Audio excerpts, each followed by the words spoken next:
Welcome to Children of Dionysus. Today's guest is a former student of mine and a phenomenal singer and an awesome human being. And I'm looking forward to to chatting with her today and for you guys to get to know her. Alissa Stahler, what's up? Hi, How I'm you doing? good. Good. How are you? I'm doing well. I'm doing well. It's Happy been a minute since Saturday. we chatted. I know. Yeah, I was just thinking that actually. I was thinking, when's the last time we talked? I meant to remind you to remind me about your play. Oh, the play that I never did. Oh, well then maybe it worked out. Because Maria Perry and I were like, we have to go see Laris's show. No, I got fired. So that was great. Yeah, I got into an argument with the director. Oh my God. Yeah, literally like a I'm week. so sorry. You know, I should have seen it coming. We parted ways the year before, and I kind of knew who they were and how they operated, Oh, and that's I wasn't really I don't mesh with them and their way that they operated. And I just thought I was like, oh, it'll be fine, da da da, and it was the same shit. It was the same shit. And this one though, I'm we parted sorry. ways. No, it's okay. I mean, last year I was cast as Coriolanus and I got an injury. Right. No, I remember that. And Right. that's why And you couldn't do that because of the fight scenes and you wouldn't be able to do them. No, I remember correct. all of that. Correct. And That's that why I'm looking was forward to seeing you do this. that was 2 weeks before the show. This one I was fired eight days before opening. Well, then that's their fault. And that they did it to Yeah. themselves. I They mean, did. what? Yeah. What? Yeah. Who Yeah. does that? That's Yeah, insane. and it was for a stupid reason. There was a very easy there was a very easy um To go remedy over for it. it, but Yeah. it was an ego thing, and I think he felt because I was like, "Hey man, I'm not down with this. I'm not cool with this." I think he felt some kind of way about it, and then he did it. But that just goes to show like There are all kinds of people in this world yeah. who Yeah. who operate in the creative arts and have opinions and egos and Yeah, egos, yeah. uh, Yeah. Yeah, I'm and it's a sort of thing where it's like there's a good like when you start a theater company or when you're running your own the good part is you get to control the output, you get to control sort of the kind of work you do. The right. bad part is if you have too much control, then any other outside voice is not welcome, but but like it's necessary. You need to sort of have people come in and be like, maybe this isn't necessarily working, but if you're so this is my thing and this is the way that I do it, it just undermines everything. If you're not welcome to any input, then you're not going to have a great output. Ever. And And that's within I, reason, of course, but like also, I mean, if oh, I'm sorry, that's just so frustrating. it's okay. It's okay. You know what I missed? I was like, I loved my cast. I really did. I like them so. I felt, and I always do, and maybe whatever. Like I always fall in theater, especially. Like I really Yeah. fall in love with the people because we spend so much time together With these people, doing shit all yeah, the time for weeks on end, sometimes months on end, and then you're like, ah, It's hard but to leave it's sometimes. was that It's hard to leave sometimes. I remember that was my first experience when I was 7 years old, and my I was doing community theater, and I did Hansel and Gretel, and I was a part of the gingerbread chorus. And I remember my mom reminds me of this story, but I remember it too, sitting in the car and I was crying and she's like, "What's wrong, honey?" And I said, "It's over." And it was like probably my first taste of being a part of something, I mean, then you have that in all different areas too, like teams have that when you're part of a team in sports, like when the season's over, I'm sure that's like got to be gut wrenching. When a show's over, that's how you feel. right? So yeah. Mm. Absolutely. So Alyssa, talk to us about let's get down to your origin story. Ooh, I love Uh, this. so where are you from originally? I am from Harrisburg, Pennsylvania. Okay, Yeah. small town USA. Not super. It's the capital. A lot of Oh, is people it? realize that.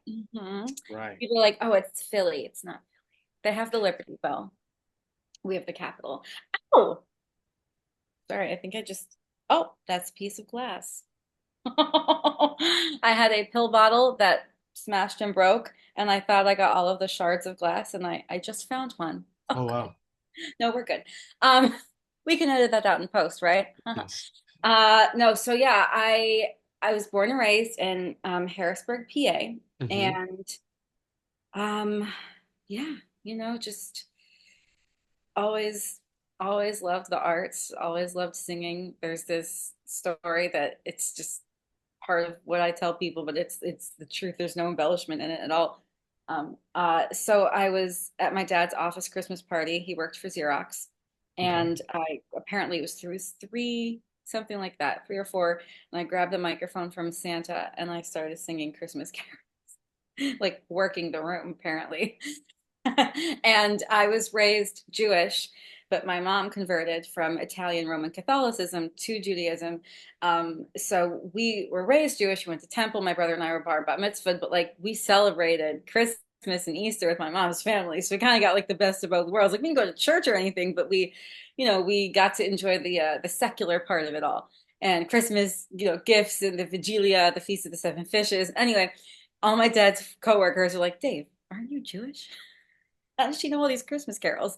He's like, oh, my wife plays Frank Sinatra in the car, It's Frank's Christmas album, and Harry Connick Jr.'s Christmas album, and that's just I was like, I guess my first taste. I have there are pictures of this, but I don't really remember that story because like when's your first memory? I don't know. I don't know how I was like 3 years old, I guess, and I don't really remember that. But apparently, I grabbed the mic from Santa and started singing Christmas carols.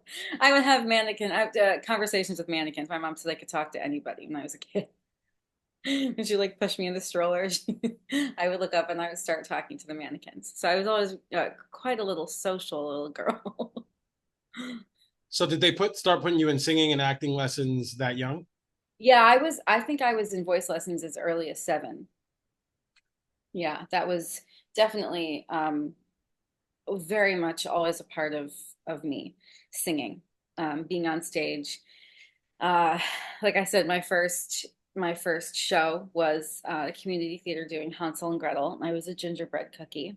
And I don't know if you've never seen the Met does it sometimes. They do it for the holidays, and it's a beautiful show. And there was a girl who had been born and raised in Harrisburg, and I can't remember. I've done the show twice there. I think it was my second time doing it, where she had graduated from Juilliard. Her name was Tommy Mm. Lauren, I think is her name. She's beautiful mezzo soprano, and she was a soprano. She was Gretel, and because Hansel's played by a girl, but it's always like it's not gender swapped. It's just sung by a female, and it's two ladies, two female presenting people singing Hansel and Gretel because they have to be young as well. And being a part of the gingerbread chorus is just like something so amazing because the sets are so fun. And being a part of that, I think, was just like my first taste of really knowing I wanted to be on stage. And then I did um, The Wizard of Oz, and I was a munchkin, of course. And then piano and voice. I always took piano and voice lessons, and then in third grade they were like, "Oh, she's a hard time focusing. Oh, she has ADD." So I couldn't. I was every other week I would be voice lesson and then piano lesson, and then I was like, I can't focus on both, so I just stuck with voice, and then I continued piano later on. But yeah, I've always been a part of that. I did all the musicals and all the plays in high school, and then in my high school I was pretty lucky with a pretty uh, I don't know how to say it, like advanced and like perfectly curated art department, and that was visual and also the audio arts. So like Mm. the visual arts part of my school district was very well known for their painting and sculpting, and then also we that was our sister school. We had two schools in my high school district because we were such a big district, not podunk little town. Um, I'm just gonna keep making fun of you for that. People think they're like, oh, Pennsylvania when they hear Pennsylvania, and it's like there are for sure parts of Pennsylvania that are like that, but we weren't that part. And then my high school was known for the musical arts, the string department, the band department, and then the choral department. And I did all state choir. My junior year, I qualified for that. And then my senior year, I participated in the it's called ACDA, All Eastern Choral concert, and that was amazing because it was all up and down the East Coast kids who had, I think they took the top 20 in each voice part. So bass one, bass two, all the way up, continued to soprano one, soprano two, and it was probably the best choir I've ever sung in. And then it comes time to look at schools, and I knew I always wanted to act because I always did the musicals and the plays, but I felt like I wanted to get more of a foundation for my singing. So I decided to pursue vocal performance instead of musical theater because I had my voice teacher was incredible. And she was like, if you study vocal performance, you'll get more of a foundation for your singing, for technique. Mm. And then you can always, if you wanted to add, like a minor in acting or something, which of course I never did, but then I got lucky in going to, I did my undergrad at SUNY Fredonia, where it's known for their music school. It's up near Buffalo, and it's known for their arts department as well. And now they've put so much money into it. I went back as a guest artist and did a reunion concert in 2019. It was really amazing, and we saw all of the improvements they did to the theater and the music school, and then they connected them through like a hallway, a walkway. It's gorgeous. But because they had such a good relationship with the School of the Arts and the School of Music, that I got to actually participate in some of the main stage productions in the theater department. So I kind of got the best of both worlds, and that's also where I got bitten by the jazz bug. And again, like not many schools allow you to do all three different things. Like in fact, my voice teacher at the time was very much in the camp of me sticking with classical voice and then pursuing that for even graduate work. And when I told her that I wanted to pursue jazz, she was like, well, don't think you're going to be the next Diana Krall overnight. Diana Krall is a very famous jazz singer, and she was British, my teacher, and she's had such a great way of delivering things because she was very dry and funny, very much, like if you have any friends who are British and that dry sense of humor. But that was Yeah. like blessing, giving me her blessing, like, okay, fine. And she even let me do a jazz set on my senior recital, which was amazing. Yeah, the Um, British, the British will insult you and you don't even know you're being insulted. oh yeah. They'll just cut you and you're like, oh, you think you're just having a regular Oh, conversation. It's she wow. literally did that to me. Every semester, twice a semester, pardon me, there were these concerts they called voice area concerts, and each studio had to submit a student. Mhm. And I sang a song, and I think it was an Aaron Copland song, and it opens on like an open G, and it's on the word heart because the song was called Heart We Will Forget Him, Mhm. and I was flat. I was not in tune. And I finished the song, of course. And then afterwards, she came up to me and she goes, well, the French have a saying. And she said it and she goes, at least it ended. Or at least it was over at some point or something like the word. And it was just like, and I was always kind of as we all are in the arts, like a sensitive kid, but I Yeah. grew to be just so enamored with her that I wasn't offended. I was like, yeah, you're right. I was flat. you know and that's a part of learning and growing. Like some people just struggle with finding the sound in their anatomy and finding what clicks for them. And some people just go through like a real uh, like not a learning curve, like a real growing pain of finding their sound. And Mm. I remember it took me a while, and I in fact needed an extra semester to graduate, in order to graduate, because I needed to take a number of like you call them the college core credits, like Mhm. extra things outside of your major, which were always such a pain in the ass because you're taking like 21 credits a semester in your major.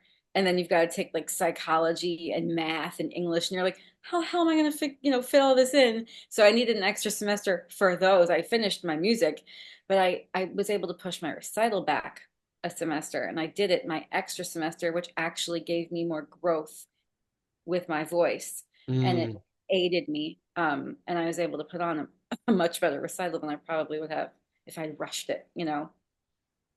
yeah. When you started singing, could you always kind of sing from the beginning, or did you have to do a lot of training to get it? No, I feel like that's where I got lucky, where I've always just had a voice, Mm, um, and I was always able to just sing. And I think that's why my parents were like, "Oh, we got to get her in lessons to like help further right. this natural talent." But then I learned in college that natural talent can only get you so far. And I remember in my freshman or sophomore year, my voice teacher would say, "I want you in the practice room every day, love. You can wear a sign that said, 'I will be your friend and your friend only,'" because she was worried that I was going to get distracted with boys. And it was a very good lesson to learn, because I needed that. I thought I could just get by, and I'm in my freshman or sophomore year, I think, and that was when they start to do the jury, where there's a barrier, and you either stay in the program or you get kicked out. And so, so the sophomore year jury was coming up, and she was like, "You need to practice every day." Not just like once or twice a week, or like the hour before your lesson, like you need to practice. And there were people who didn't make it. They had the in theater as well, their barrier jury, they got kicked out of the program. Um, so, there was a reason for it. And it obviously implemented that sort of structure for me to practice now as an adult out of college. Right. Were you disciplined at all as a kid? Yeah, I mean, I again, like with ADD, it was hard to get that routine under my belt, but my parents worked with me. My mom was a teacher, and she worked with me with my schooling. Sometimes, like if I needed help with homework, like she would make sure I would stay focused. And then, we had a piano. We didn't have a piano always. We got a piano later on, but we had a keyboard that I would practice on. And I mean, I don't remember like a set schedule every day. Like this is when you practice piano, this is when you practice voice. It was just, like, do you have a song you need to learn? Okay, we'll practice it. Mhm. Um, but again, like having a natural ability, sometimes you feel like you can get away with a little bit, and then you realize, oh, I need to learn that. Right. I think that the litmus test is really when you get out into the jungle, so to speak, and kind of everybody's the best or everyone has natural ability, and then you're like, oh, Exactly. wait a second. Oh, I'm not the best anymore. Yeah, What? yeah. No, but I, that was very funny, because I learned that the first couple of years in college. And so I worked my ass off. I was in the practice room all the time. I remember when we were doing the opera, my senior year, I was in Così fan tutte, and I was Despina. And I remember our producer came, it's like, the last month of rehearsals before we opened or whatever. And he was like, "I'm going to say this, and those who are going to take it seriously are probably not the ones who actually need to hear it. But there's some people who need to work on this score way more than they already have." And of course, I was not that person. But of course, I exactly took his sentiment when he said the people who are going to take this seriously aren't the ones who are probably going to do it. After that, like crazy Zitz probe that we had, and then our fun, like one of our run throughs with the orchestra, I went back up into it was like 11 or, something close to midnight, went, found a practice room, and like started going through the whole score. I ran into a flautist who was playing in the orchestra, and I just cried. And she was like, "Alissa, you know that he wasn't talking about you, right?" And I was like, okay, I just feel like I need to work on this one page, or whatever." And she's like, "Everyone loves you. You're doing great. Like you make us all laugh, and you come in and you're prepared." And I was like, "Are you sure?" Because of course, then you get in that mentality of you're never good enough, and you've got to work on this and that and the other. But um, yeah. can you walk us through the discipline the rehearsal discipline for singing? Like, what does that look like? Um, because I always found that a bit amorphous, right? When you're acting and stuff, like everybody's kind of got their own process. But Mhm. how do you judge for yourself when you're working on a piece? Walk me through your rehearsal process and how you determine, okay, this is what I need to work on. This is how I need to work on it. This doesn't sound right, so on and so forth. Well, it's evolved too. I I remember I think I started to realize how I needed to practice when I was a senior, and I had to take a vocal pedagogy class, and I had to learn the anatomy of the larynx. I had to know the origin, the insertion, and the function of every muscle. And then that was the first semester, and then the second semester was applying it to teaching a student. So pardon me, I had a friend of mine who was a pianist, so she had a pretty good ear, and I was like, oh, this will be easy. Teach a pianist how to sing, easy. And then I was like, oh, wow, you really have to break things down. You have to break things down phrase by phrase. You have to break things down measure by measure. You have to break things down note for note. And then I was like, wow, you really learn so much more when you have to teach it to somebody else. And then you're like, oh, wow, that's a really good way for me to then practice. I may not need it as many times. I may not need the repetition. I might not need to break it down quite as, into the tiniest fractions for someone who isn't a singer. But it's definitely something that will help and aid me when I'm practicing a new piece that I can't get this one line or this one measure. I always have like a rule of three, like once you get it, right, like once you get that interval, or once you get that note, like the pattern of the melody, and you're like finally getting it down, sing it 3 times in a row. And then you're like, okay, if I can do it 3 times in a row without messing it up, then I can move on. And then you start adding it to the phrase, and then you start adding it to the measure, and then you're able to like sing the whole thing. You're like, okay, now I can do that 3 times in a row, 3 times in a row. um Yeah, I mean, the last time I really had to prepare, I feel like the last time I really had to prepare for something was so sad. Uh, I was singing a concert in December of 2019, and I was singing with an orchestra, and I wasn't going to get more than one rehearsal with them day of. And some songs were songs I knew, and some were songs I had never sung before, and some were songs that like I knew to sing along with. Every night I would like find a time that worked when I wasn't, working my 12 million, catering jobs, or Yeah. whatever other job I was helping to manage a jazz club, whatever, teaching voice lessons. And I would go over to my keyboard in my bedroom, and I would shut the door, and I would like turn my phone over, and I would just drill the songs that were the hardest, Mm. which of course you never want to. Okay, I'm this person. I don't know if everyone's this person. I never want to drill the hard stuff. I just want to sing the stuff that's easy. Like I Mhm. sometimes I hate the nitty gritty part of that rehearsal process. And it's absolutely necessary to do. And I'd be Mhm. like, okay, this song is going to be my bugaboo. Like I need to work on this. Like I'm not getting this. I'm not remembering this lyric. I need to turn over the page, find like, either have a friend record an instrumental for me so I could sing along to it on my own, or find something on YouTube and like find the right key and sing along to it with the paper turned over so I can memorize it. Or I'm going to drill this line that I can't quite hear the interval or the melody with the chords, and I'll play the chords underneath me and just drill it until I get it. um but other than that, music will always come much quicker to me than lyrics. And that's always been something I've needed to work on throughout my whole life. Memorization. What do you think was important about um, learning the structure of the throat and the larynx and how all that work together uh, in terms of understanding how to actually teach it and how it functioned in you?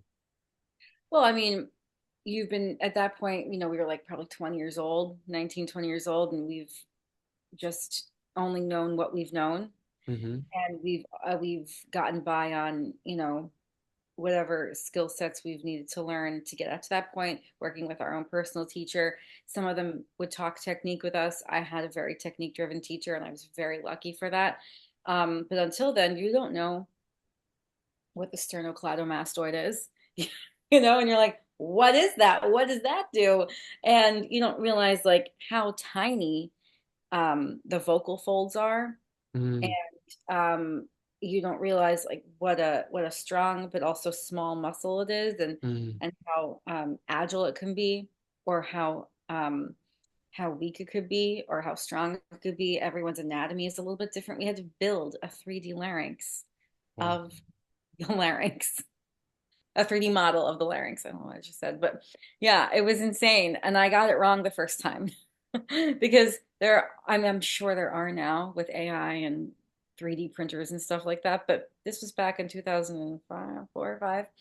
And you could find in texts and textbooks and then online all of the angles of the larynx from the front, from the side, from the back, but you could never find a 3D. So that's why Mm, our teacher made us do it, because we had to do it based on the information that we consumed, and we're able to like then put into, apply it to something that was very difficult. And we all use different materials. Some people, I found like that, that modeling clay um, that we all had that you could like bake. I think it was called Sculpey or something. mm, I had some friends who used like pipe cleaners for like the vocal cords, vocal folds.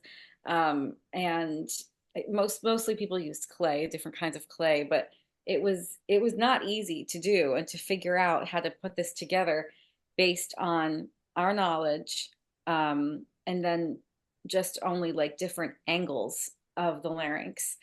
Um, to be honest with you, I don't remember all of the other muscles, but it definitely just made us more aware of our instrument, because mm. the voice is the only instrument that you can't see that you use. I mean, think about it. When you see everything else is practical, you're sitting at a piano, you're holding a violin, you're playing a saxophone. These keys are in front of you. The buttons are on the instrument. With your voice, you have to know what the muscles are in order to learn how to use it properly. And you can't see it, so you have to study it. Do you believe that someone who maybe doesn't have a strong natural voice can learn to sing really well, or is it the sort of thing where it's like you either got it or you don't, and then whatever you train on top of it is what it's going to be? Yeah, I get it. I feel like I get this question a lot from people who may not be singers, who may Mm, be in the arts but not in the vocal arts or whatever. They're like, "Can anyone learn how to sing?" I think anyone can learn how to sing. I don't think everyone can learn how to sing well. I think that is just something that you're born with. Some people can't match pitch. You sit at the piano and you play and you're like, match this pitch right here. And they're like, match this pitch right here. I'm like, here, like you can hear the difference, right? But yeah. sometimes it's also practical. Like you can hear that, but like if I sat you down at the piano, like I don't know if you'd be able to match that pitch either. It's about training your ear. Mm, It's about like quieting the noise outside and just really being focused. It's also, some people are visual. If they want to be in front of the piano and be like, what note is that? Like, what am I singing right now? I'm like, this is A, right here. This is A above middle C. This is A below middle C. And just like, I think that's also important, is having some sort of knowledge of reading music. I feel like mm, that really, really helps too. Um, and I think people could learn how to sing, absolutely. And then there are people who could get by and like do okay. And then there are some people who, if they really want to be a vocalist, whether that be in the pop realm, the musical theater realm, the opera realm, the jazz realm, it's like there's so many R&B, country. You've just got to find what you do really well. Like there are probably country singers who like would never be able to sing opera. Same thing. Opera singers, they never be able to sing R&B. You know what I mean? Like they find their own niche and they do that very well. And then there's some people who can do it all. I mean, Lady Gaga is one of those people. She could sing anything. so is it easier to go from opera to pop or R&B, or the other way around? So that's like so interesting. I feel like because I chose that's kind of my story. Like I chose Hmm. to be trained classically so I'd have a really good foundation, but I also grew up singing anything and everything. I sang Hmm. musical theater, I sang blues, I sang jazz. I loved, like we grew up in like the early 2000s R&B, like that's like 90s, that Mariah Carey and like 3LW and like TLC, like that kind of stuff, and Yeah. Monica and Brandy, like that. I love that stuff too. And I kind of always sang along to that stuff and always just started to realize, hey, I could sing that too, but I wanted to study the classical foundation so I would be able to do other things. Now that's not true for everyone. I have a lot of friends who studied opera and they're like, I can't sing musical theater, or like I can't sing jazz. And there are a lot of artists who can, Mhm. and not everyone can do it all, but um, I feel like everyone's just different in that way. Everyone's unique. What do you think the limitation is? I know next to nothing about singing. I've taken a couple of lessons and stuff, but I always understood it. If you can sing, you can sing, you can sing. But it's from what Right. it sounds like to you, it's like different genres, different styles. Not necessarily you don't always get carryover. So, what do you think the limitation is for someone to be able to sing opera and not musical theater and pop and so on? Right. Well, because sometimes there's a huge crossover, like lots of people can do lots of different things. Mm-hmm. Um, I don't know. I feel like sometimes it's just the way, again, it comes down to maybe to anatomy, like Mm. and also the way you've trained your voice. Like if you've trained your voice to only sing Bizet's Carmen, or uh, just anything in that classical world, like Mozart. And then within each genre, there's like a subgenre, right? So like there's the opera genre, then there's the like Stravinsky, and then um, there's like Foray, and then there's Mozart, and then there's Debussy, and there's art song people. There are people who only sing art song really well. There are people who only sing heavy dramatic things really well. There are people who only sing early music things really well that are, like really, really fast moving notes and arpeggios. And um, I feel like it's just the way you decide to train your voice. And if you use it that way for so long, you're just used to doing it that way. And if you end up trying something else, it might just be a learning curve, and you've just Mm-hmm. got to work harder on that. Some people's voices are really only meant to sing, I feel like, certain genres really well. Like I wouldn't go back to singing opera. I was good at it. I wasn't exceptional. Like you'd never listen to me sing opera and be like, wow, she's gonna make it. Like that's and I didn't also it worked out. I didn't have a passion for it. Mm-hmm. I trained really hard and I had the voice that I had, but I think my voice lent itself much better to singing other genres. And I feel like it worked out because my passion was for other genres was there.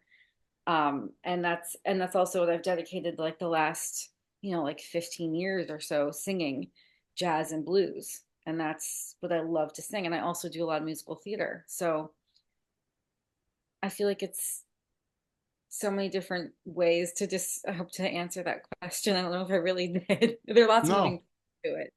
Anatomy, passion, training. I love that. What was it about jazz that appealed to you? I liked that you could take a standard What does a written standard mean? by Because what does that mean? okay, so like Rodgers and Hart, um, Cole Porter, um, Why do they Billy call it a standard? Strayhorn. It was written usually like anywhere from like the 20s and 30s and maybe up to the 40s. Okay. Part of like the American Songbook, the Okay. Great American Songbook. If it's put in that book, then it's considered a standard. Okay. Um, and any one of those composers I just named, like if you can take any one of those songs and make it your own, I loved having the freedom of getting to do that. Nice. So you could take like You'd Be Easy to Love by Cole Porter, and you could sing it really, really fast, or you could make it a ballad and sing it really, really slow, or you could take you'd be so easy to love and make it into a bossa nova and like change it up, like change up the tempo, change up the vibe, change the key. You can't change the key in opera. It is as it's written. That's why there are mezzo sopranos, sopranos, dramatic sopranos, coloratura sopranos. It's people's voices are meant to sing, like I said, the subgenres of the opera, and that's what they sing. In jazz, you can take a song, pick your own key, and change up whatever tempo you want to make. Write Mm, an intro, change the outro, like sing, you can scat over it. I feel like the possibilities for me were just more exciting for that. And mm. that's what made me so excited to sing that kind of music. It And sounds for to me. blues, So go ahead. sorry, I was gonna say for blues, that just comes from like such a deep place. And you watch BB King, you watch, I mean, I don't know if you saw Sinners. I didn't see it, not yet. No. Oh, you've got to see Sinners. Mm. It's so good. Yeah, I hear it's great. Um, uh, oh my God, I can't think of Buddy Guy. Buddy Guy is in it, and he's this extremely well-known, guitarist, blues guitarist, singer. Everything just comes from like the depth of their soul, and listening to people sing like Nina Simone, or um, Billie Holiday, when they sing, it's just like coming from such a special place. And it's like you feel something watching and hearing them that you're like, oh, I love that. I want to live in that moment. That's fantastic. I mean, I've witnessed you sing. You definitely have a lot of soul. So it almost sounds, excuse me for saying this, fake. Like I was rewatching your videos. I was like, how the fuck does a human being create? How does that come out of a person? I don't. It's wild to Thank me. you. I'm fascinated. Yeah, you're welcome, and I'm fascinated by it that you could produce that sort of sound to fill a space like that, and it sounds. I know this is probably the wrong terminology. Clean. It's just Thank crisp. It just you. Oh, whoa. that's such a big compliment. Like, I don't know if you realize that is such a huge compliment, because that is kind of, it's not like I've ever tried to, put out like my sound, a branding of like what I sound like. But when I hear that as a compliment, like it's so clean. Like when you do runs, they're so clean, but it's such a big sound too and so soulful. It's like that's what I want to people to hear when I sing. So I'm glad that what I'm putting out there is well received, and it's the way I want people to receive it. So that just makes me feel so good. Thank you. You're welcome. And what I appreciate about this sort of thing is like I think that when you're exceptional or at the thing that you do, even if somebody isn't necessarily that into it, you can turn them into a convert. Jazz Mm, isn't my first choice, but when I sure. heard you sing, I was like, I can listen to this. Well, Nice. thank you. Um, And there are people who listen to what I sing and they're like, you're not really a jazz singer.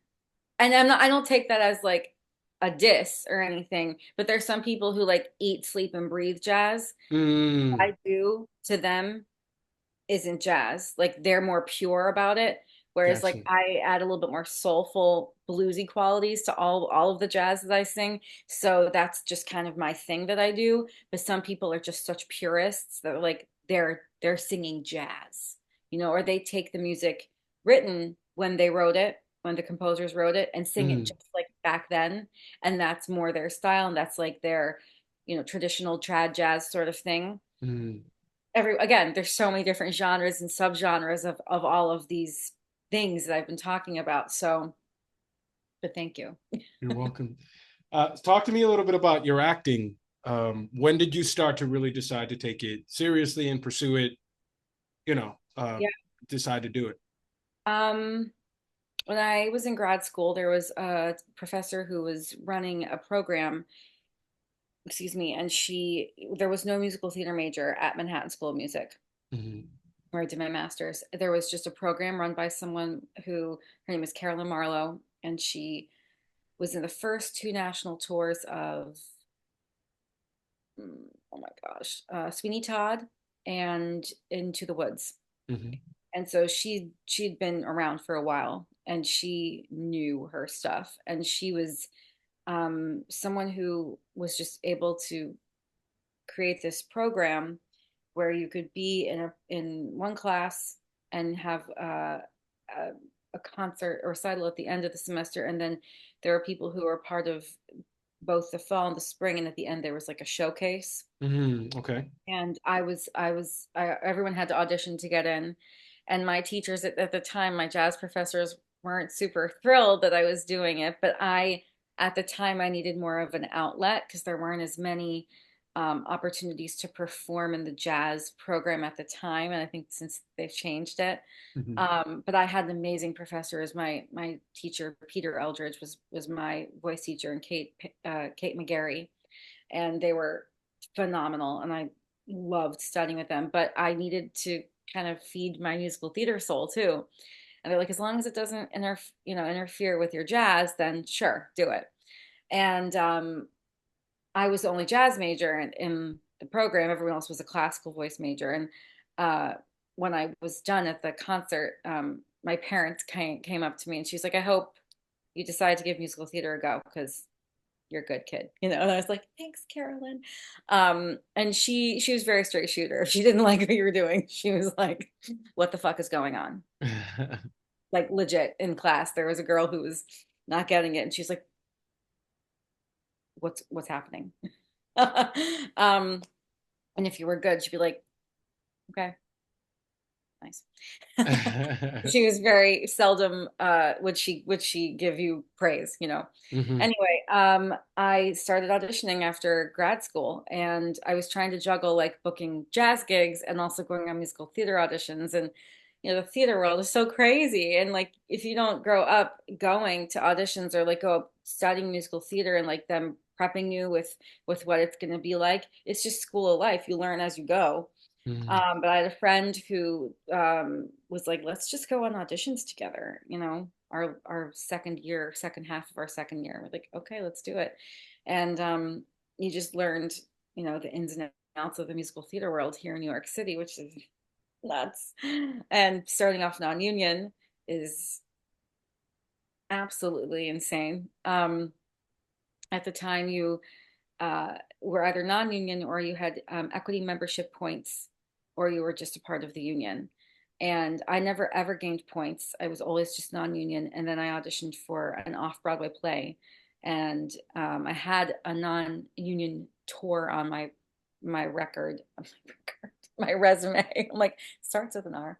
And the producer, the director was like, and I had other credits as well that I had like amassed up until then. He was like, hey, you have good credits on here. I can't believe you're not part of the union. Do you want your card? And I was like, yeah. So I was given my equity card from doing this off-Broadway contract of a Oh play. wow. I only did one night. It was my big gay Italian funeral. I dropped two lines. Um, it was scary. I was like a 12, 13 person cast. I had one put in with the producer, and he was the only one at the rehearsal.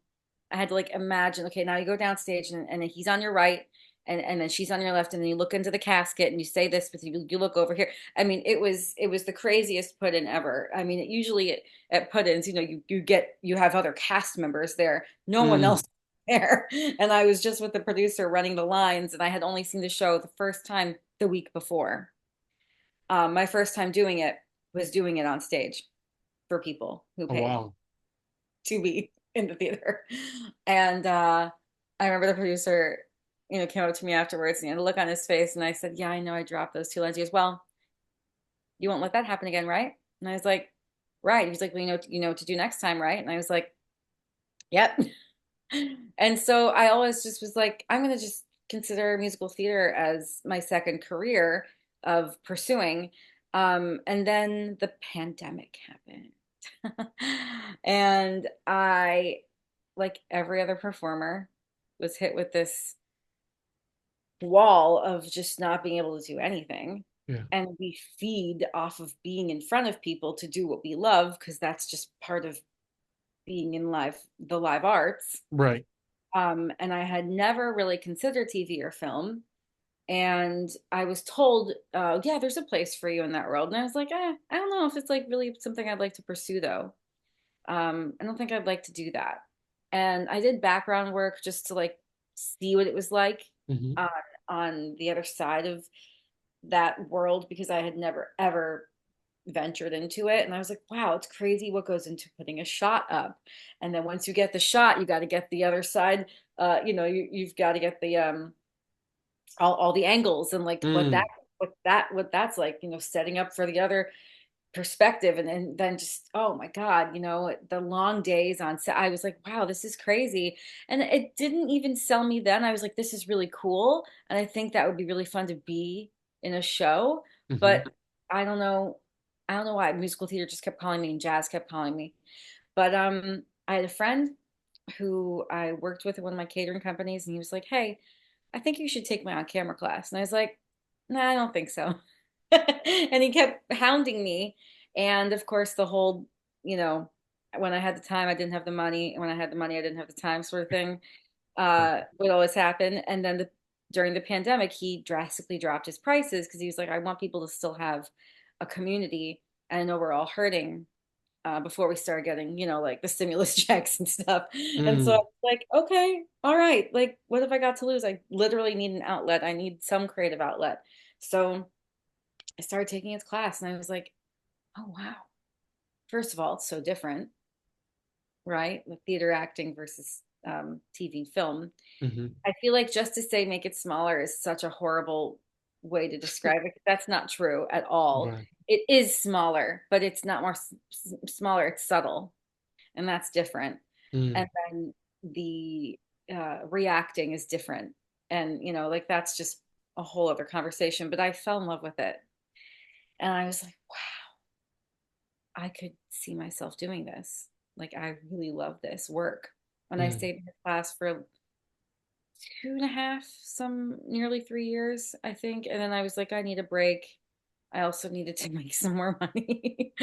And that was also a monetary break as well. But I started taking workshops and classes with CDs and uh, agents and managers. And I booked a manager, and I'm grateful to have one. And she's mainly TV and film. So I still go on open calls um, and try and get appointments, through Actors Equity for the stage. But I'll get, auditions from my manager for industrials, co-stars, commercials, things like that. How often do you audition a week? Well, lately it's been a little slow. I just had one for an industrial that sometimes you do these things and you're like, I'm not going to book this, or I don't want to book this, but you still do Right. it. And then you get some that you're like, oh, this is a cool co-star. I'd love to be a part of this. Um, I think the last one before this one I had was July. So August was really slow. Yeah. But when it picks up, I mean, in the thick of theater season, sometimes I'll go on like 5 auditions in person, and then I'll get some from my manager to film in the evening. I think the record I had was like 9 in 1 week, Wow. which is insane, But most of the time, it's like 3 to 5 during audition season. Sometimes I'll do 3 in 1 day for theater. Um, I try not to because I feel like with the ADD, it's hard to focus, and of Hmm. course, they're all probably very different. So I feel like I can't bring my best if I'm a little distracted. But yeah. How do you deal in the off um during the off times when, maybe you're not getting as many auditions, you're not getting as many cracks at the bat? That's a good question. I did book a residency for singing this month, Hmm. which is great. And Congratulations. thanks. It's fun just to, try out new music and play around and have a set list, but then also kind of like deviate from that. And I feel like when I'm doing that, if I've got something like that to occupy my time during a slow month or slow week or something, slow few weeks, that will help. Hmm. Um, when it's slow sometimes and I don't have anything, I can get lazy. Truthfully, like I can just get in the habit of starting its show, binging it, and like staying up till 3, 4 in the morning and like trying to get through the next season or whatever, and just like become kind of lazy like that, and sleeping in late, staying up late, sort of thing. But there was one year, a couple of years ago, where in the slow season for both auditioning and for hospitality, which are my survival jobs, I was saying with friends, we have to sit down and write because we talk about it all the time. We've got to write. You know, guys, we always say we're going to write a pilot about what we do in catering. And I did it. I sat down and every day I came home and I would sit at my computer and I fleshed out a cast of characters. And then I fleshed out the descriptors for all of them. And then I started writing. And I wrote, I don't know, it was like a 36-page pilot about catering. And then this past January, February, early March, I took a class and I cleaned up a lot of it. And then in July, I revisited it and rewrote, not re I did rewrites on the first 14, 15 pages. Hmm. And now we're in September and I need to look at the second half of that. But I try to stay motivated, but sometimes it's hard, if I'm being completely honest. What do you find hardest about it? When you're when you're not actively, like auditioning and you've got things on your calendar, it's just sometimes it's so much work that you just need a day that Mm. turns into a week, that turns into a few weeks of not doing anything and not anything creative. Like I'll get up and I'll sing around my apartment or whatever, but it's not the same as like working on something for a goal. And I did actually start to talk with a girlfriend this summer about creating a crowdsourcing fund to fund an EP. Or you're So doing an album. yeah, so that's something that is a goal. I started writing in the beginning of the year. I found this notebook that my sister-in-law had given me that I think in 2019 was the last time I wrote monthly goals. Mm, And I found that because I know I can get complacent and lazy sometimes when the things are not happening, that I right. was starting to write down like, you know, June, the month of June, 10 goals. And I would put them in. And then the next month, we'll start January, of course, but I would look and I would see like, okay, what did you accomplish? You can cross off or like check off. And then what didn't you accomplish? And I would circle and I would write them in the next month. And I feel like that throughout this whole year has helped me a little bit stay a little bit more focused and a little bit Mm, more motivated. that's great. What do you see for yourself? Like, what do you want your career to look like? Like, if you could snap your fingers and be like, this is, I could do this for the rest of my life and be happy. Wow. I have I have a few goals. Um, One would be to originate a role in a new musical. That would just be my stamp, and that I would get to do it in the workshop phase, the off-Broadway phase, then make it to the Broadway phase.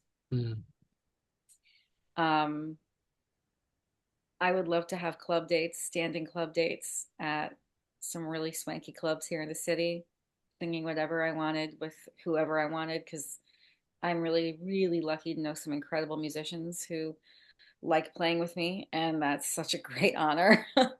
And get to just really make some really awesome music. And I would love to have a uh, role.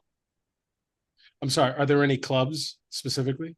Some of the places I loved closed. Mm. I love Jazz Standard. I don't know if you've ever visited No. there, been there. It was one of Danny Meyer's restaurants. So upstairs it was Smoke barbecue place, and then Mm, downstairs basement it was this tiny little jazz club called Jazz Standard, and it was amazing. I don't honestly, I don't know if anything's in that space to have replaced it. But I have a buddy of mine who plays with Gaga. His name is Brian Newman. He's a trumpet player, mhm. and he plays at some really awesome places. He's been at the Rose Room in Gramercy, which is a really cool spot. Um, he's playing a place called he has this whole after dark thing that he does because Mm, he started out in Vegas where he'd play. on Lady Gaga's jazz concert, which I went out to Vegas for, and it was phenomenal. And then afterwards, at like midnight or like 1 a.m., he has his own show and he plays till like 3. Oh wow. I don't know how he has any chops left. He's incredible. And that was phenomenal. And he has this whole thing. It's at the MasterCard Theater down near Hudson Yards. Okay. And that's a really cool spot. And then he was at another place called the Nomad, or that might be the place out in Vegas. I'm trying to think. But I mean, Dizzy's is such an iconic place. I'd love to. I played. I was at a. I played there once when I was in college, in grad school. We all had a, a vocal part to sing for the jazz arrangement of Bernstein's West Side Story Suite. That was really cool. And those of us who are voice majors in the jazz program got to sing on that concert, which was cool, but it wasn't my own show. So Dizzy's would be cool. Blue Note's so iconic. I mean, listen, that's still a great place, but um, I mean, Carnegie Hall, that would be awesome. Uh, I played at my first place that I played at was Jules Bistro down on St. Mark's. That's Okay. no longer there. It's a Japanese restaurant now. Um, that's really sad. But yeah, and having like a recurring guest role on a TV series would be so cool. What kind of TV series do you like that you would love to be on? Do you watch Elspeth? I've heard of it. No, I've never seen it though. It's cute. It's got, I mean, it's like, listen, Wendell Pierce is on it, and I just feel like to work with Wendell Pierce would be amazing. Yeah. Um, these procedurals are great, right? Like Dick Wolf's been around forever. This kind of marries the procedural with quirk because Okay. I can't remember her name. I can see her face. Carrie Preston. She plays Elspeth. She was on the I almost called it the lady lawyer because my dad used to call the good wife the lady lawyer. Yeah.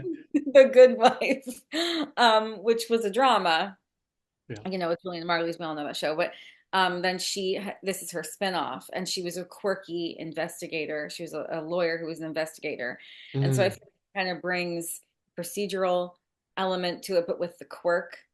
And I like to be able to marry those two qualities I have with myself of being able to do dramatic, but also bring my sense of humor to it. yeah. Um, yeah, there's a show called High Potential.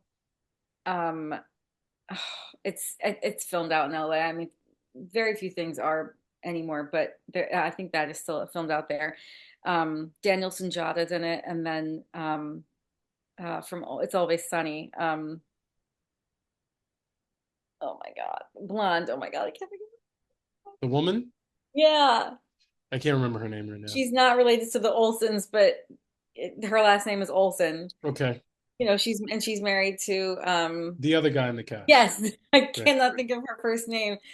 But she's in it, and it's marrying that whole like procedural sort of like sort of investigative show, but she's got such a killer sense of humor, and I feel like those kinds of shows are ones that I like. Will Trent is another one that's kind of got the whole procedural thing down, but he's also got his own quirky thing, and it's not so like by the book. Mm, I like those kinds of shows. yeah, that sounds like a lot of fun. I mean, I saw your videos and stuff like that. It's definitely there's some quirky, there's some comedy. I know you do a Yeah, lot of that stuff, which is really cool. It thank totally you. fits with your personality. So, Yeah. I um, mean, obviously, White Lotus would be amazing. Booking something like that would be so sick, yeah, right? But realistically, that would be a really awesome goal. But these other shows would be something that'd be really fun to work on. nice. Um, you've been in New York roughly what? How long have you been in New York City? 19 years 19 last years. month, which is So you've seen some stuff. seen some stuff. Talk to me about some of the difficulties pursuing it in the city, living in the city, and how you've been able to overcome it to stay here. Because what people don't realize is the city in and of itself is a major challenge, right? Forget the fact that you're pursuing other stuff and whatever, but the city itself, the weather, the people, and all the other stuff. Talk to me a little bit about your experience. in New York, some of the challenges that you dealt with as an actress pursuing it and how you overcame them. Well, New York City is expensive, Right. right? It's it's unaffordable, expensive. It's like living paycheck to paycheck expensive. Mm, And I live in Queens and I love my apartment. Uh, I have three catering jobs or for three different catering companies. I used to help manage a jazz club that I used to perform at too, room 623 up in Harlem. That closed last October, so almost a year ago. wow. And I teach some voice lessons on the side. Um, Juggling all of that with having auditions or going to auditions is, I think, what makes making your dream happen hard, Mm, right? Like finding um, the balance of being able to pursue what you want and love so much, but also knowing and realizing that it's necessary to make money to pay your bills mm, also. So sometimes that looks like getting up and going to an audition before you have a 12-hour shift, right? So your day is much longer than you would ever imagine. right. And then you're exhausted and realize you have to do it tomorrow and Wednesday and Thursday and Friday. And you're like, oh my God, when will it end? I used to work at the Rainbow Room as a hostess, and I only had given them a 4-day work week availability. And the other days when I wasn't there, I was catering Mm, and auditioning and singing and gigging. And there were some people who worked there who thought that when I first got hired, that the only reason I was able to give 4 days was because I only wanted to work 4 days. And they thought I was off on the other days. And I was like, oh, no, no, no, no. You may think I look privileged. Yeah, I'm sure I'm very privileged, but in some ways, but I'm still hustling and working my ass off. I can't afford to take the other days off. I'm working on those other days. right. And I remember there was a day that I came into pre-shift, and I think it was my 14th day in a row, and I just cried. No one should ever have to work 14 days in a row Yeah. without a day off. I mean, that's insane. And I remember we were listening to the cover count, and like the VIPs and everything, and I just like tears just started coming down my face. And our maitre d' was like, and I was like, no. And he was like, wrong. And I was like, I'm so tired. And he just hugged me and I just sobbed in my friend Daniel's arms. And our floor manager comes over and he's like, are you okay? And I was like, yeah, I'm okay. And he was like, okay, are you gonna be able to work tonight? And I was like, yeah, I just need a second, And he was like, okay, like take all the time you need, but we need you on the floor in 10. And you're like, okay, I'll be right there. You're just trying to like calm yourself down. Yeah. Like, that he like sort of meant well, but he's also like, I gotta run a business. Yeah, yeah, yeah. So yeah, you good? Um, that's what makes it hard, and a lot of people get really um disillusioned Mm, with that and get really frustrated and can get very jaded about it because then you start to see people book, right? And you've been here the same years as they, uh, and you're still working your shitty restaurant job, or you're still, slinging drinks as a bartender or whatever it yeah, is, working your catering job and like knowing full well that you're just as good as that person who just booked a job, but like you're still asking, would you like a sweet potato dusted crab cake? um, like that's Oh, just I've been there. right. Like it is. It sucks, right? Like yes, it's an aioli, like like yes, it's so frustrating. Yeah, And I think that's also like why I was like, I'm gonna write this pilot and like incorporate, like the main character is very much me and like what yeah, her life journey is because it's real. Like Yeah. so many people go through it, you know, and I feel like especially after the pandemic, some people were like, this doesn't bring me joy. I'm not happy. This pause was what I needed.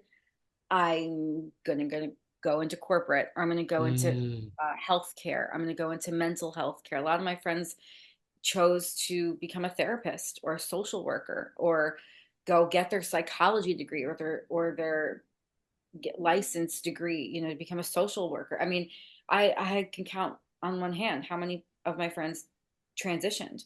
Um, and you know, that brings them joy. And in fact, they're helping other people. So mm, that's incredibly important. And I'm so proud of them for that. But then um there are those of us who are like, I'm still here, I'm still kicking, we're still going for it, you know. And you've yeah. got to realize like insanity is what, like doing the same thing over again and then hoping for this a different result. Like you Mm, have to realize that you've got to change things up to realize like, well, this isn't working for me. yeah. I've got to transition my energy into, you know, different things, or I've got to um change something up in my day job, or you know, make more connections with some musicians and ask like, when do you want to get together for a jam session, or like sit down and write that pilot, or you know, like take that Yeah. workshop with that with that girl who's been like, hey, you want to work on their pilot? I can help you with that. You know, like you've got to switch up what wasn't working before. But I think that's what makes it hard is knowing that when you're here, you can't just audition and take classes, which are incredibly expensive. All of the different platforms are Actors Connection, Actors Access, One on One. I mean, none of these are they're all pay to play, you know, and we know Yeah. that. But it is in I feel like TV and film, like it's the way you make the connections. In theater, you can, if you're a part of the union and you're able to, you know, get yourself to that point, you can be in front of people because you can be at the audition in front of the casting director and make that relationship or connection, or and form a relationship. But it's a part of juggling it all, and that's what makes it hard. Yeah. It's interesting that you bring that up. I just wrote a post on this on social media and stuff like that. I was a part of a film that made it to Cannes Fortnight last year. Well, that's great. Yeah, yeah, it was a great honor. It was cool. I didn't even know, a buddy of mine told me. Like I was just head up my own ass. Like I was Right. focusing on the So business and you, stuff. I just didn't yeah. whatever. And but the woman who we were in acting class together, and she just asked me. She's like, "Hey, do you want to? Me and my boyfriend are doing this film together." Da da da. And she's like, "There's this part in it. You'd be great for. What do you want to do?" I was like, "Yeah, sure, whatever." I did it, Yeah. not thinking anything of it, and then 4 years later, it's in con. But four the years point, later. yeah. Wow. Well, And the isn't point. that crazy? That's how the industry and the business works. Go ahead. Sorry. Well, no, no, no. It's all good. Like, first of all, yes, correct. It's 4 years later. It took a long time to even get to the point where they could get it produced and get it distributed and shown somewhere. Wow. And it was something that they did every weekend. They paid for it out of pocket, and they were working their job and then shooting a scene here and then shooting it, whatever, doing the thing.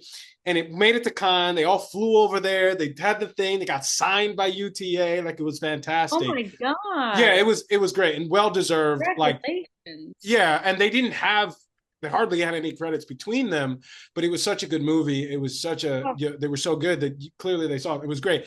But it was it's the kind of interesting. stories that just like give you hope, you know, like that's Well, such a yeah. beautiful thing. I mean, moral is do your own thing and just do it consistently. But she Right. was telling me, she was talking to me, she was like, one minute I was on the red carpet, and the next minute I'm arguing with a guy over his Caesar salad order.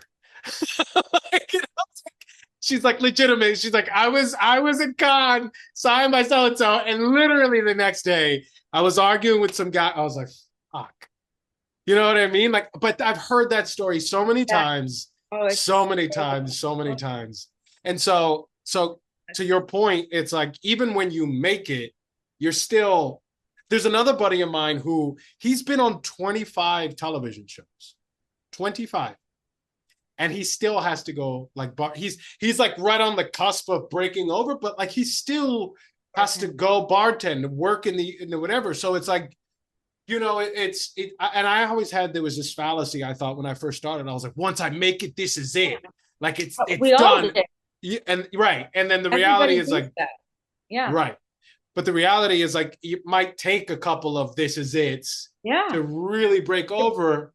To transition you over to like not having to ever have a service job again or whatever. You know, a lot of people are trainers. I know you were a trainer as well, or Yeah. you're right. Like I have people who are Pilates instructors and, you know, they're certified yoga and stuff. They teach it as well on the side. They don't have the service jobs, but that's their service job. You know, I mean, Right. it, we all think that like once we make it, it's and it does it like you said, it takes determination and consistency. And that will always be the rule of thumb. Yeah. Yeah. And I think also eventually we all make it. And I firmly believe that. Some people it happens right away. Some people Right. it might take 20 minutes, but so much of this, I've spoken to a lot of people at different um, levels of the industry, and they're like, sometimes it's like, oh, you're still doing this? Hey, why don't you come do this? It's like you knew somebody who knew somebody who knew somebody, and then all of a sudden you meet up and you're still doing it, and all of a sudden things happen. And Yeah. you read these stories about these people that were like roommates together, like the Robert Duvals and My he was God. Yeah. he was what was that? Dustin Hoffman, Robert. They were all roommates together. Yeah. What's his face? Jason Priestley was roommates with Brad Pitt. Oh my God. like, That. like the Judd I love Apatows and that. that whole thing, and the Adam McKays and that whole group, and the who else? I think they're like, Nick Cage, and Johnny Depp were best friends, and they used to go to auditions together. Ben Affleck and Matt Damon, like it's a real like thing. Matt Damon and Ben Affleck, and then like Rachel Sennett and Adabiri, where they weren't they at NYU together?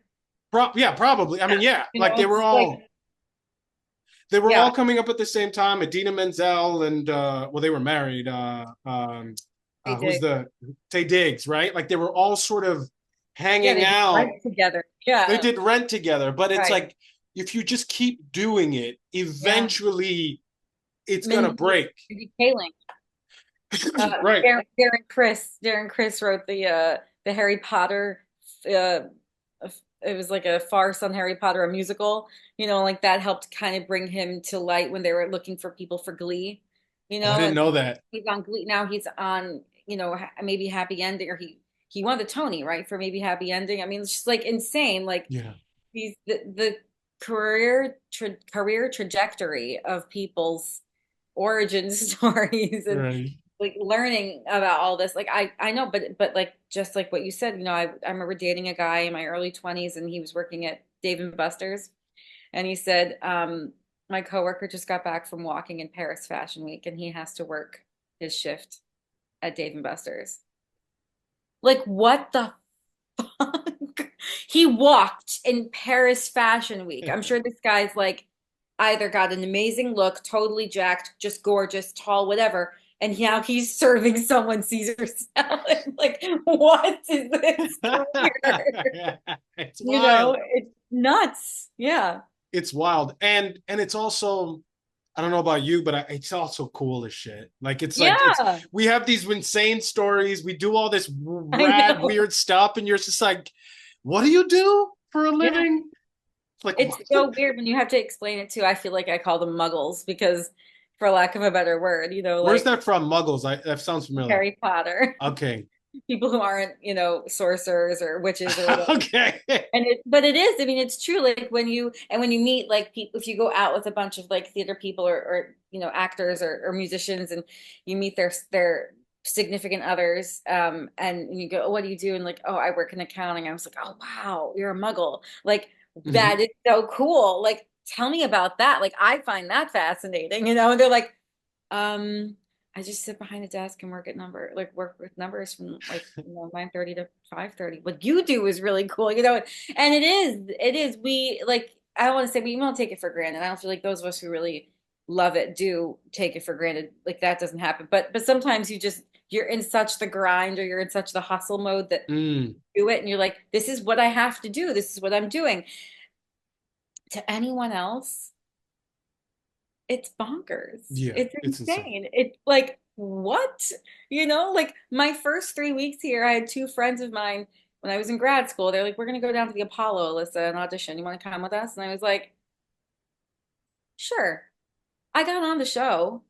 It was amazing. Like I got to perform on amateur night, And I almost was like, what if I like didn't go with them? You know what Yeah. I mean? Like what if that didn't happen? Um, it's the chances that you take that lead us in the direction that, and it's all the hard work that we do. It's not just chances and we're putting in the work, but it's the leaps of faith, the chances, the connections with people that all help foster this career that we've chosen to make and hopefully get us to the point where we want. I think that's awesome. I read that. What was it like performing at the Apollo? Because like they're notorious, that crowd, for being rough if they don't like you. And I'm a little light. I don't know if you've like noticed that. You're fair. I'm You're a of a little fair. fair. Yeah, and I even have a tan right now. Um, I walked out on stage and I immediately got booed. Really? Oh yeah. No, no, they saw a white girl and like totally understand that. Like it's just the way it is. I remember like, like Alyssa, they mispronounced my name so many times. They've tried to fix it in post. I got Alissa Stalin, I got Alicia Stalter, Alissa Stahler, whatever. The Allison, whatever. I rub the wood, I walk out on stage, my music starts because I already had the rehearsal with the band at like, 7 in the morning or whatever that was. My taping wasn't until 4. Yeah. Insane. And I immediately hear people booing. And my eyes are huge. They just grow super wide. And I keep singing. And because I don't know anything else, like I just keep singing. And like I'm not in fight or flight, like I'm gonna fight. It's just always just how I am. Yeah. I kept singing. And I remember some people were standing up next to the people who were booing. I very vividly remember one man going, let the girl sing, she can sing. And the guy next to him is booing. The Apollo Theater's huge. Yeah. I've catered in it once since, and it seemed smaller. It was so crazy. But I was, 22 at the time, and this was seemed like huge. And they did renovate it. So anyway, I'm singing. I'm going through the song. The Sandman is up at the top, and he's doing this, getting ready to tap me off stage. And I remember holding the microphone in this hand and looking up at him and going, "I'm not done yet." And I think the audience got a kick out of that. And I just kept singing. I finished my song. I did not get booed off stage. And because I made it through, because at first I was like, my goal was, well, I'm gonna win the 25,000. Like, well, now that I'm getting on the show, that's what I want to win. And I was like, oh, watching the first two tapings, because I was on the third taping that day, of Yeah. other people getting booed who were extremely talented because we all heard each other at sound check. I was like, okay, now my goal is just to make it through my song without getting booed off stage. I finished and I said, thank you, Apollo. Woo! And I like took a bow and I came back up and I was shaking. I was off stage and I've never ever seen my hands shake like this before, but they were like this. And I was just like, oh my God, I made it through. I finished my song. Okay.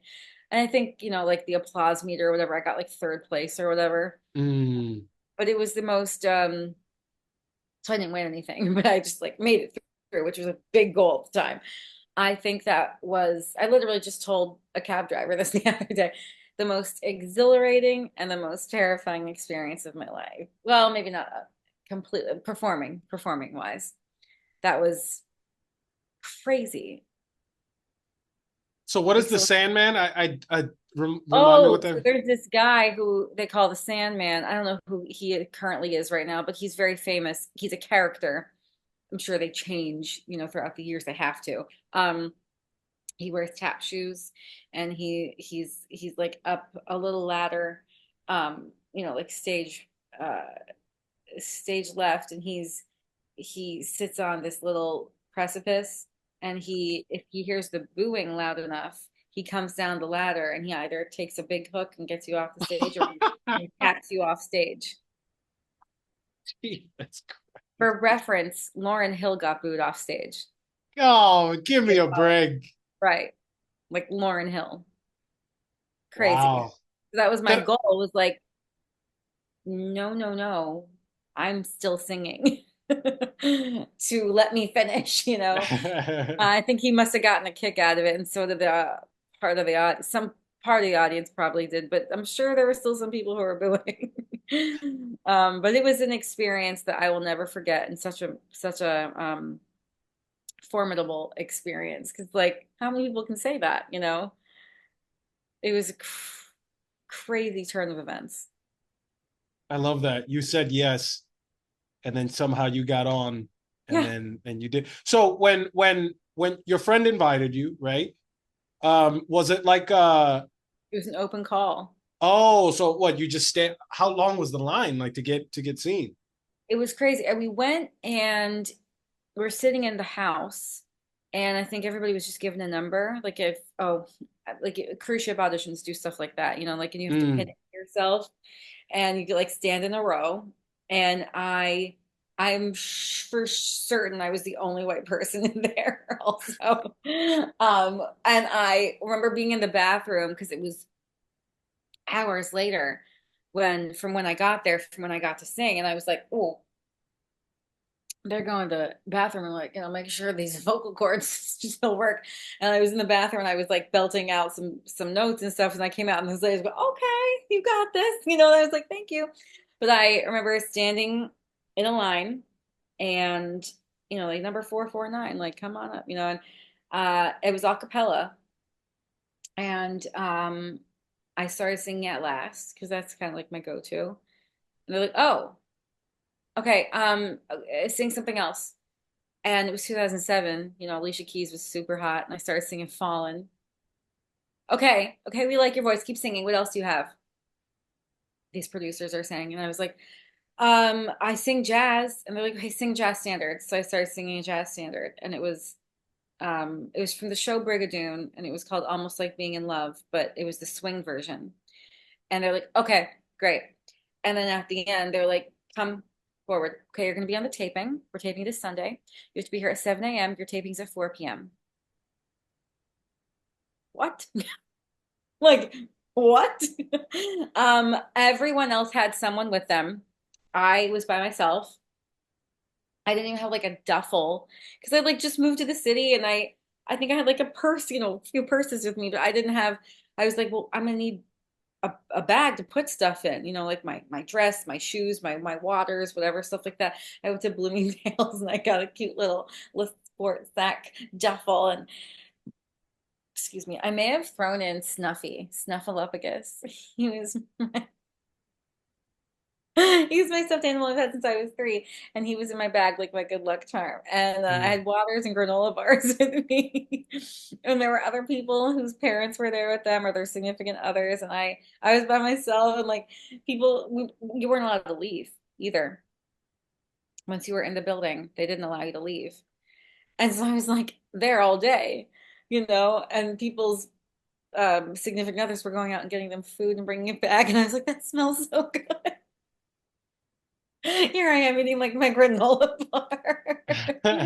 It was a truly insane and amazing experience. My parents did drive in for it, and I had friends who I had just met weeks before who all came out, and it was a moment I'll never forget. You know, it was incredible, but Do it you still was have the tape? you know what's so funny? My friend's mom recorded it in Chicago, and I have it on DVD somewhere like in my room. I love that. And I Yeah. I love that you said it was 2007, so I had to go to Bloomingdale's. You didn't order it on Amazon. Like people forget Right. it was like you had to go Oh and yeah. get it. I don't know why I thought about that just No, now because that's everything so is so funny. No, easy. because everybody orders stuff online, and Yeah. it's insane. Like I love to shop. I mean, that's a dangerous thing too, but I do love to shop. And I have a feeling my mom actually probably said like put it on this credit card, you know, and because I Yeah. didn't have any money. You know, I was doing work study in grad school. I worked at the bookstore, and I worked in one of the offices, you know, doing admin work or whatever. But I didn't have any money at that point, so Yeah. um yeah, I still have that duffel bag. Yeah. And Snuffleupagus, And obviously. Snuffy. Oh yeah, he has lost his eyes. His eyes are just these white balls on him, and there's no black, and it looks really creepy. I And he's love it. got like the googly eyes from, you know, like um Oh God, what's that movie? Oh, Jamie Lee Curtis and uh oh, oh my God. Oh, you know what I'm talking about. No, I Yes, mean, you do. I'm sure. I'm sure the if I see the face, but I don't. Like, the movie doesn't come to mind right And now. Ki Hee Kwan. Mhm. You know, you, oh my God. It's the movie where like there's so many different iterations of life and Michelle Yeoh, I'm sure. Nothing comes to mind right now. looking it up. You know the movie. You'll know exactly what I'm talking about. Yeah. The googly eyes, it's like a big, and then like the two rocks. No. No, the oh, okay, hold on. Uh, okay, here we go. She wanted to, everything everywhere all at once. Everything Everywhere All at Once. Yeah, Jamie Lee Curtis is in that. yeah, with Michelle Yeoh and Ki Hee Kwan and Stephanie Sue. Oh, I Yeah, understand. Yeah, yeah. yeah, I yeah. didn't remember that Jamie Lee Curtis. Oh, that's right. She is in that. She plays So she play, the she's the CPA. and the wife, and she's like deeply unhappy. Yeah, yeah, yeah. Yeah, yeah, yeah. Jamie Lee Curtis plays the CPA. Gotcha. Now I Yeah, understand. yeah, Yeah, I yeah. did see that. One timeline, she's with Michelle Yeoh and Yeah, the hot dog fingers. Or something. Yeah, it's yeah, yeah. crazy, amazing movie. Yeah. It was a wild movie. So what are you working on now? The residency is every Tuesday this month, Hmm. from noon to 2 at the Olympic Tower, which is on 51st, 49. I'm not sure. It's right next to St. Pat's. Okay. Right. St. Pat's is across, not across the street, but like The right next to Cathedral. Mhm. Okay. In Midtown. Yeah. I'm so sorry, I can't remember the street, but it's the Olympic Tower, which is a pretty famous building. In the lobby, it's where the NBA offices are upstairs, Mm. and it's free. You can come. It's a huge, huge, beautiful, expansive lobby with like the stained glass and like a waterfall and high, high ceilings. We Mm. constantly get asked to turn the music down. Uh, I have to turn it down because my voice carries, and I we have an amp, of course, and it's that's fun. Anyone can come grab a coffee. There's the Irvin Coffee has a spot there, and then Tartanery is a cute little shop. You can grab some food, sit in the chairs and the tables there, and then narrowing down a studio to record an EP in. Mm. Earlier this summer, I reached out to a bunch of musicians who I really respect and would love to work with and ask them where they've done their recordings with their albums or EPs and that they really like to record at that's affordable. Mm. And I have a few that I've narrowed it down to. And I've got to get a budget and like ironclad, like mapped out with lines of like where all the money's going and the musicians and the editing and the tuning, the piano and the studio time and all that stuff to then put out a GoFundMe or not a GoFundMe, like a crowdsourcing, like Mm. Indiegogo, Okay. to try and raise some money to record early next year. Beautiful. So the residency, what days is it and how long are you there? Tuesdays. Tuesdays. Every Tuesday. The rest of the 3 Tuesdays left in September. Okay. The 16th, um, the 23rd, and the 30th, And what is the uh, window of time that you're there? from noon to 2. Okay. Yeah. It's Nice. a really low key lunch hour gig. Mm. I booked the first one I booked was in February, which was at a really welcome time because that's when everything was really slow. And I was like, oh, it's great that I get to consistently make music. I found that the space is really great for guitar. So I have a really fantastic guitarist who's accompanying me. Um, and his name is Ali Hirvonen, and we've worked together for years. And I work with someone else sometimes too, and he just wasn't available for the whole thing. But Yeah. yeah, it's free. Anyone can come and listen, and Nice. everyone does. Yeah, it's all different walks of life. We have a lot of people from the building who come on their lunch hour, people just passing through, meeting up with someone to grab a coffee. We get a lot of unhoused people who just sit and listen. Um, yeah, it's kind A- of nice. And what's next for you on the acting front? I don't have anything coming up. Got lots of auditions. What's going on with that pilot? What are you doing with that? I've got to get in touch with that the coach that I worked with in January. She's doing another class coming up. She may have already started it, but she also does private coachings. And I'm gonna clean up the second half of it and get in touch with her to get locked into a class because the classes are great because you can hear everybody gets a part to read aloud and you submit a few, like 5 to 10 pages every class and you Mm. can hear it. And that helps so much to like hear the words that you've written spoken aloud by other people and then see what joke lands, what character arc lands, what doesn't land, that kind of stuff. So that's helpful. And I Nice. really like her space because it's a nice safe space. Beautiful. If somebody wants to say hire you as a singer, check out your stuff, like where do they go? AlissaStahler.com. Okay. That's ALISSASTAHLER, or Songbird is where you can find me on all my socials, and that's spelled SONGBYRDE. Beautiful. And we're going to include all those links and stuff down below so they can hire you. She's a phenomenal singer, obviously, great actress, and obviously a wonderful human being. Thank you. Thank you, Alissa, for your time. My pleasure. Bye, guys.